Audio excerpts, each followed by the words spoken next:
রানী চলো দেখি, আমাদের নাকি পরি রানী ডেকেছে। তা কি মনে করে হঠাৎ করে এত জরুরি তলব করলো আমাদের? চলো দেখি একটু ঘুরে আসি পরি রানীর কাছ থেকে, কি বলে শুনে আসি। চলো দেখি, চলো তাড়াতাড়ি চলো।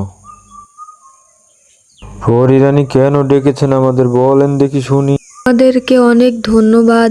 তোমাদের ডেকেছি, তোমরা ডাকার সাথে সাথে আমার কাছে চলে এসেছো।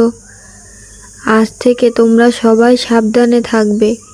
বনে অনেক লোকজন আসছে, তো ওরা এসে আমাদের গাছপালা কেটে নিচ্ছে। এতে আমাদের অনেক ক্ষয়ক্ষতি হচ্ছে। সব পশু পাখিকে ডেকে বলে দিও যেন সবাই সাবধানে থাকে, সবাই যেন মিলেমিশে থাকে।